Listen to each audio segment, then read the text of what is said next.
ازيكم؟ يا رب تكونوا بخير. النهارده هنعمل حلا طبقات البسكوت بكريمه لذيذه جدا، سواء بقى كانت عاملاها بالبسكوت او بالكيك، بتبقى بالكيك لذيذه جدا. في كل الاحوال طعمها يجنن. يلا نبدا على طول. هنحتاج اي نوع بسكوت ساده من بتاع الشاي، طبعا البسكوت الصغنون ده انا كنت جايباه للولاد ومرضوش ياكلوه. وكمان هحتاج 3 كوبايات حليب،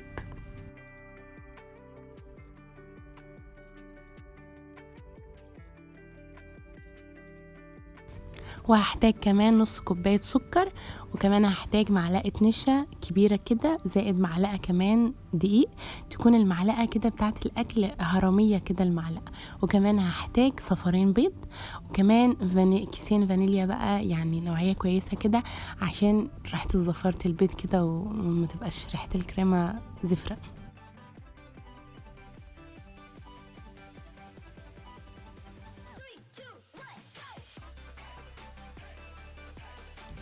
اقلبهم على البارد شويه، وبعدين بقى ارفعهم على النار وما نسيبش المضرب من ايدينا عشان ما يكتلش كده وتبقى فيه كلاكيع مش كويسه، واحنا مش عايزين الكلاكيع دي.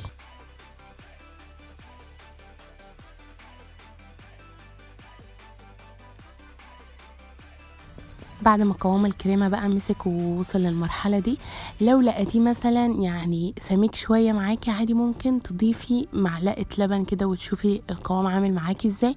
ولو انتي لقيتيه ان هو مثلا يعني الكريمة سايبة شوية او ان هو الخليط خفيف شوية، عادي ممكن ندوب نص معلقة نشا وننزلها مع معلقة لبن وننزلها عادي ونكمل الوصفة.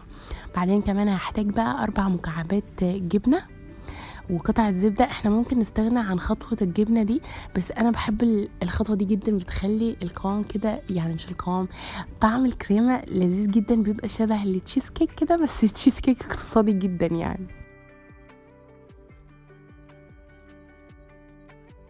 وهحتاج كمان نص كوباية لبن، هحطها بس في الميكرويف تسخن حاجة خفيفة جدا، يعني يكون لبن دافي.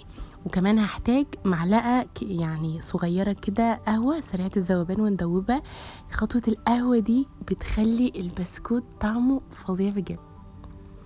جيب بقى القالب بتاعي، انا عامله قالب صغنون شويه، لو انت حابه انك انت تعملي قالب كبير هنضاعف الكميه بتاعه الكريمه على حسب القالب بتاعك. لو لقينا قوام الكريمه مسك معانا كده، نبدا نقلبه كده بالمضرب عشان يفك.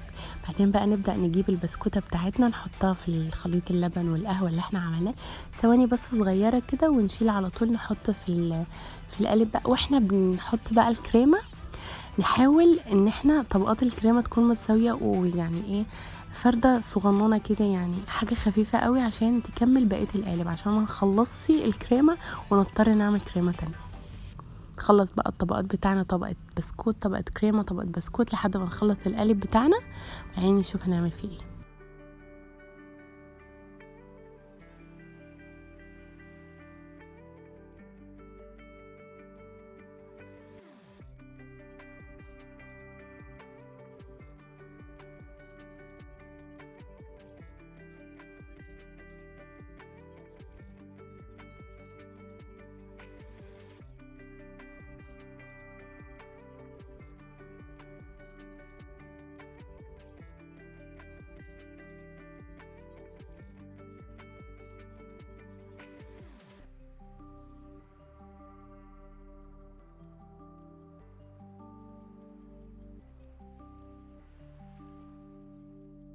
احط بقى اخر طبقه واحاول ان انا افردها كويس جدا، واكون بقى مجهزه كمان كيس بلاستيك كده، احاول ان انا اغطيه تكون متلامسه كده بالكريمه، وادخلها بقى التلاجة تقعد بقى 3-4 ساعات.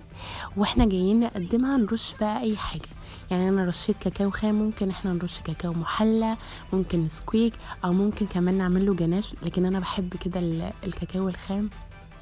تحسي كده ان انتي بتاكلي ترمسو الاقتصادي كده، تحسي ان احنا تعبانين قوي في القالب وعاملين مجهود جبار.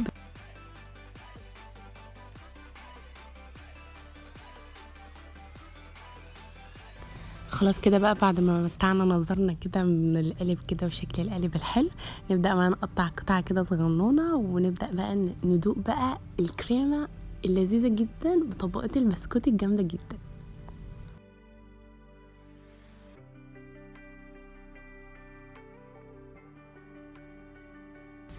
وحابة جدا ان انا اقول حاجة صغيرة كده، بالنسبة لكم انتوا حاجة صغيرة بس بالنسبة لي انا حاجة كبيرة جدا، انه اي حد بيتفرج عليا ويكتب لي كومنت وبتتعبوا كده وانتوا بتكتبوا لي الكومنت ان انتوا تفكروا فيا اصلا، دي حاجة بالنسبة لي في قمة السعادة. ومتشكرة جدا لاي حد بيتفرج عليا وبيكتب لي كومنت، بجد بجد انا مبسوطة جدا ان انا يعني حد بيفكر فيا بجد.